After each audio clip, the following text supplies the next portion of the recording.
नमस्कार सर्वांना, कसे आहात सर्व? आणि सर्वांना आजच्या दिवसाच्या खूप खूप शुभेच्छा. सर्वांना आजचा दिवस खूप छान, आनंदाचा आणि आरोग्यदायी जाओ. आज काही व्लॉग करणार नाहीये, पण आज मी तुम्हाला दिसत असेल मागे की देवारा आहे माझा. तर मी भरपूर जणांनी विचारलं होतं, तर मी आज तुमच्यासोबत शेअर करणार आहे की देवपूजेची म्हणजे आपण देवांची जी मांडणी करतो, आपल्या घरात सर्वात महत्त्वाचं ऊर्जा स्तोत्र असतं ते म्हणजे आपला देवारा. तिथूनच आपल्या घरात पॉझिटिव्ह एनर्जी येत असते.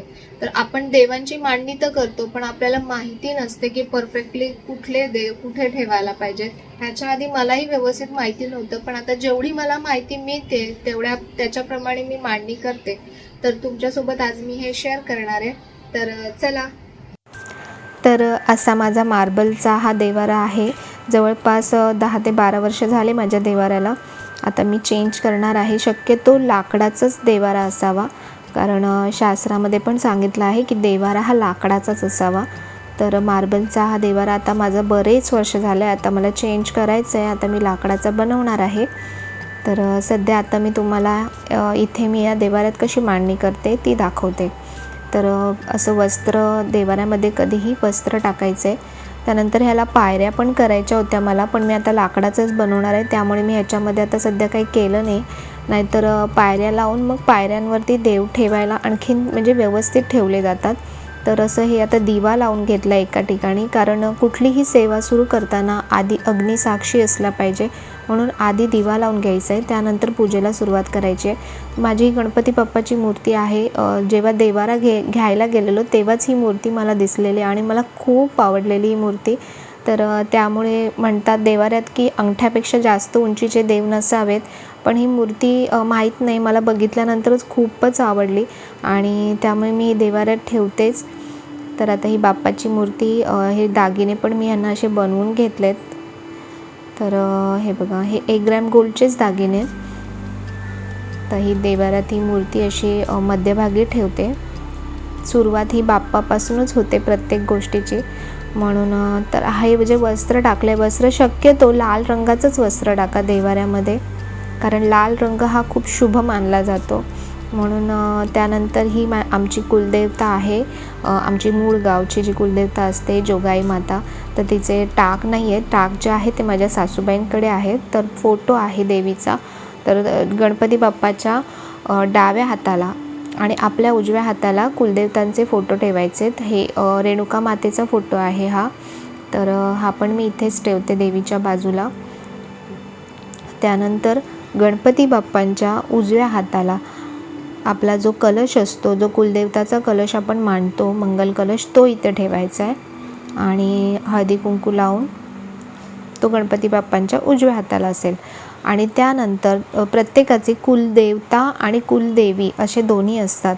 तर खंडोबा आम्ही कुलदेवता मानतो, तर खंडोबाची मूर्ती मी गणपती बाप्पांच्या उजव्या हाताला ठेवते.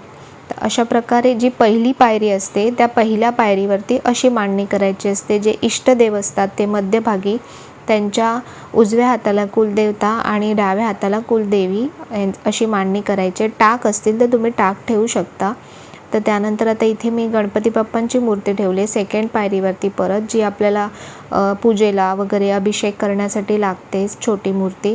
आणि त्यांच्या बाजूलाच बालकृष्णाची मूर्ती ठेवते. तर मी तुम्हाला म्हटलं की मी पायऱ्या करून घेणार होती या देवाऱ्यालाच, पण मला आता देवाराच लाकडाचा करायचा आहे, तर त्यामुळे मी शक्यतो सध्या इथे काही केलं नाही आहे. पण जशी पायरीच्या प्रमाणे जशी मांडणी करायला सांगतात, तर त्याच्याप्रमाणे मी इथे देव ठेवते. तर त्यानंतर आता इथे बाप्पा आणि बाळकृष्णाची मूर्ती राहिली. त्यानंतर अन्नपूर्णा ठेवायची. अन्नपूर्णा ही प्रत्येकाच्या घरात असलीच पाहिजे आणि अन्नपूर्णा रिकामी नाही ठेवायची. तांदूळ घ्यायचे आहेत एका वाटीमध्ये आणि त्याच्यामध्ये अन्नपूर्णा ठेवायची आहे. तर ही अन्नपूर्णा सेकंड पायरीवरती, म्हणजे जिथे आपण कृष्ण आणि गणपती बाप्पाची मूर्ती ठेवली आहे त्या पायरीवरती आपल्या डाव्या हाताला आणि बाप्पाच्या उजव्या हाताला, म्हणजे इष्टदेवतेच्या उजव्या हाताला अन्नपूर्णा ठेवायची आहे. त्याच्या बाजूला मी विठ्ठल रुक्मिणीची मूर्ती ठेवली आहे.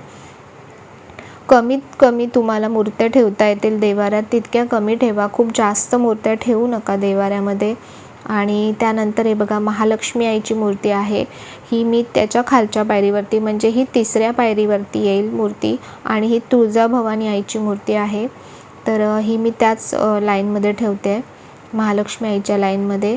आणि मध्ये हा एक चांदीचा शिक्का आहे, हा पण आपल्या देवाऱ्यामध्ये असलाच पाहिजे. आणि महालक्ष्मी आईची मूर्ती मला तुम्हाला सांगायचं आहे की लक्ष्मी मातेची मूर्ती ही कधीही बसलेलीच असावी, कमळामध्ये बसलेली. उभी मूर्ती कधी घेऊ नका, कारण लक्ष्मी माता ही खूप चंचल असते.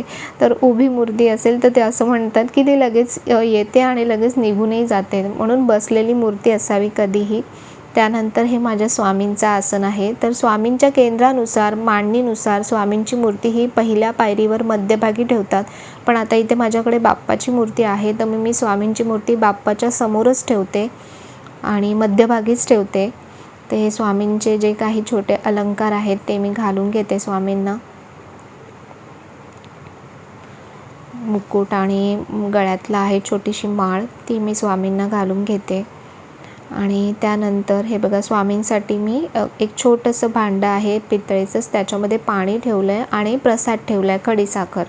तर जसा वेगवेगळा प्रसाद असतो तसं मी ठेवते. कधी दूध ठेवते साखर घालून, कधी गोड काही बनवलं तर ते ठेवते. त्यानंतर शंकराची पिंड ही सगळ्यात खालची शेवटची जी पायरी आहे तिथे ठेवायची. त्यानंतर पुढे कुठलेही देव ठेवायचे नाहीत. आणि शंकराच्या पिंडीवरती नाग असा नाही असला पाहिजे आपल्या देवघरात, तो मंदिरातली जे पिंड असतात ना त्याच्यावरतीच असावा. आणि शंकराची प्रतिमा असू नये आपल्या देवघरात असं म्हणतात, त्यामुळे आपल्या घरात स्मशान शांतता येते. तर त्यानंतर सगळ्यात शेवटी खाली आपल्या उजव्या हाताला आणि स्वामींच्या डाव्या हाताला शंख ठेवायचा आहे आणि स्वामींच्या उजव्या हाताला घंटा ठेवायची आहे. त्यानंतर ही छोटीशी गाय आहे चांदीची, माझ्या सासूबाईंनी दिली आहे, तर ती पण मी स्वामींच्या बाजूलाच ठेवते गाय. आणि हे श्रीयंत्र आहे, तर जे पण आपले यंत्र असतात ना ते सगळे जे आपण शंख आणि घंटा ठेवली आहेत त्याच्या लाईनमध्ये आले पाहिजेत खाली सर्वात.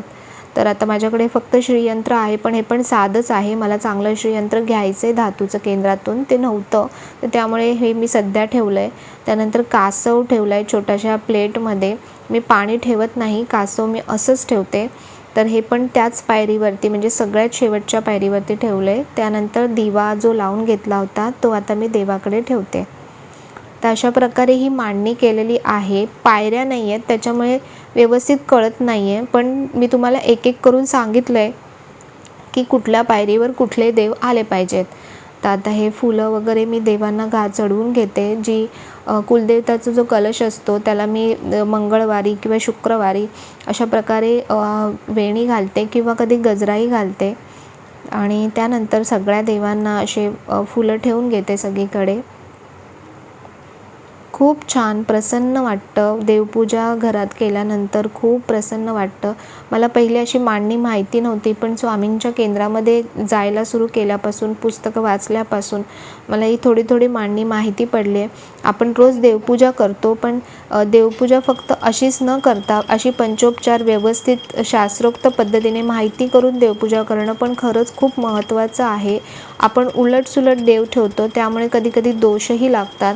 तर त्यामुळे अशा प्रकारे ही देवांची मांडणी केली आहे मी. तर बघा आता हे मी नेहमी धूपारती पण करते. कापूर आपल्या घरामध्ये रोज जाळला गेला पाहिजे सकाळ संध्याकाळ, त्यामुळे आपल्या घरातली जी नेगेटिव्हिटी असते ती निघून जाते आणि घरात छान पॉझिटिव्हिटी येते. तर हा असाच कापूर पेटवलेला संपूर्ण घरात देखील फिरवायचे पूजा झाल्यानंतर. तर हा जो स्वामींना नैवेद्य दाखवायचा आहे तर खाली पाण्याचा चौकोन काढून घेते भरीव, आणि त्यानंतर अशा प्रकारे नैवेद्य स्तोत्र श्लोक म्हणून तो अर्पण करते आणि तो नैवेद्य स्वामींच्या इथे बाजूलाच ठेवून देते. तर अशी माझी सगळी पूजा पूर्ण झालेली आहे सकाळची. तर तुम्हाला कसा वाटला व्हिडिओ हा पूजेचा मला नक्की सांगा. आणि काही चुकलं असेल तर ते माझं असेल आणि बाकीचं जे आहे ते भगवंताचं आहे. तर मला नक्की सांगा हा व्हिडिओ तुम्हाला कसा वाटला. व्हिडिओ जर आवडला असेल तर लाईक, शेअर आणि सबस्क्राईब जरूर करा चॅनलला. तर पुन्हा भेटूया अशाच नवीन नवीन व्हिडिओजमध्ये. आणखीन काही तुम्हाला माहिती हवी असेल तर नक्की मला कमेंटमध्ये सांगा, मी नक्कीच त्याचं उत्तर देईन. धन्यवाद.